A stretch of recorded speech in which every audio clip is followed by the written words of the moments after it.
में जेपी का wish town project जो एनसीआर के बिगेस्ट हाउसिंग प्रोजेक्ट्स में से एक है।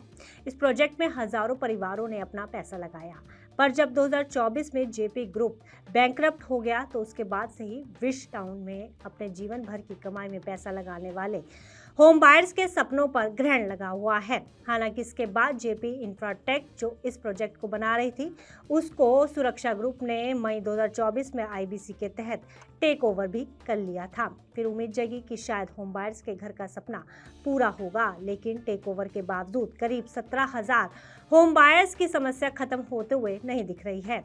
ये अब भी अपना सपनों का घर पाने की जद्दोजहद में लगे हुए हैं।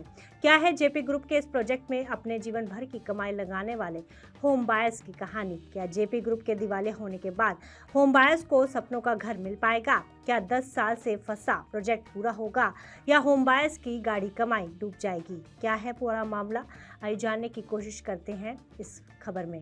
नमस्कार, मेरा नाम है गुंजन मित्तल और आप देख रहे हैं मनी 9।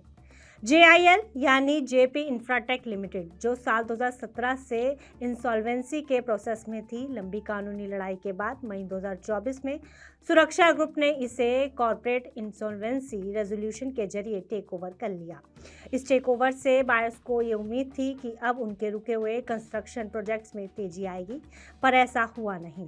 दरअसल ईडी की जांच में सामने आया कि टेक ओवर के बाद सुरक्षा ग्रुप ने सिर्फ 125 करोड़ रुपए ही इक्विटी में इन्फ्यूज किए, जबकि इंसॉल्वेंसी रेजोल्यूशन के समय में जो डील हुई थी उसके मुताबिक ग्रुप को 125 करोड़ रुपए इक्विटी में और 125 करोड़ रुपए डेट में और करीब 3,000 करोड़ का फ्रेश क्रेडिट 90 दिनों के भीतर डालना था। टीओआई में छपी एक खबर के मुताबिक ईडी का आरोप है कि जेआईएल के फंड्स यानी होम बायर्स की जमा रकम और यमुना एक्सप्रेस वे से मिलने वाला टोल रेवेन्यू फ्लैट्स बनाने की बजाय सुरक्षा ग्रुप की दूसरी एसोसिएट कंपनीज की तरफ रूट कर दिया गया।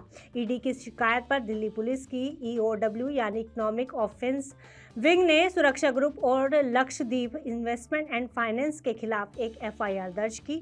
ईडी की जांच में पता चला कि इन पैसों में से करीब 75 करोड़ रुपए आईटीआई गोल्ड लोन्स को दिए गए। आईटीआई गोल्ड लोन्स में लक्षद्वीप इन्वेस्टमेंट की लगभग 46% की हिस्सेदारी है। इसके अलावा 25 करोड़ रुपए आईटीआई हाउसिंग फाइनेंस को दिए गए, जिसमें लक्षद्वीप इन्वेस्टमेंट की लगभग 59% की हिस्सेदारी बताई जा रही है। इसके अलावा एफआईआर में जिन ट्रांजैक्शंस का जिक्र है वो है 107 करोड़ रुपए आईटीआई म्यूचुअल फंड में और 135 करोड़ रुपए आईटीआई फाइनेंस लिमिटेड में लगाए गए। ईडी का कहना है कि इन सभी एंटिटीज का डायरेक्ट या इनडायरेक्ट कनेक्शन सुरक्षा लक्षद्वीप ग्रुप से है। अब ऐसे में यानी सवाल ये उठता है कि क्या जिन पैसे से अधूरे फ्लैट्स पूरे होने थे, क्या वही पैसा इन कंपनियों में डाइवर्ट कर दिया गया? इसके अलावा ईडी की जांच में यह भी सामने आया है कि करीब 397 करोड़ रुपए एसबीआई के फिक्स डिपॉजिट में रखे गए और लगभग 105 करोड़ रुपए से आईसीआईसीआई बैंक में एक प्लॉट खरीदा गया। ईडी का सवाल है कि जब बायर सालों से घर के इंतजार में थे, तब उनका पैसा फ्लैट बनाने में ना लगाकर उस पैसे को कंपनी में, एफडी में और लैंड परचेज में क्यों लगाया गया? अब जब ईडी की कंप्लेंट पर दिल्ली पुलिस की इकोनॉमिक ऑफेंस विंग ने सुरक्षा रियल्टी के खिलाफ एफआईआर दर्ज कर ली है और इस मामले में होम बायर्स को पहले ही 10 साल के डिले का सामना करना पड़ रहा है, क्योंकि ईडी पहले से ही जेपी इंफ्राटेक के खिलाफ पीएमएलए यानी prevention of money laundering act के तहत जांच कर रही है।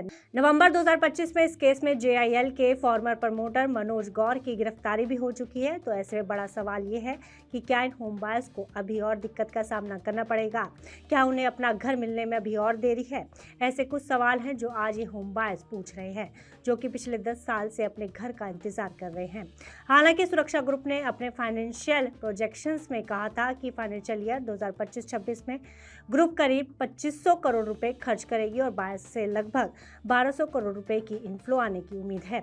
इसके अलावा यह भी कहा गया कि यमुना एक्सप्रेसवे से भी हर साल 400 से 500 करोड़ रुपए का टोल रेवेन्यू आने का प्रोजेक्शन है। लेकिन ईडी का आरोप यह है कि इन प्रोजेक्शंस के बावजूद भी विश टाउन प्रोजेक्ट के कंस्ट्रक्शन में एक्सपेक्टेड तेजी नहीं दिख रही है।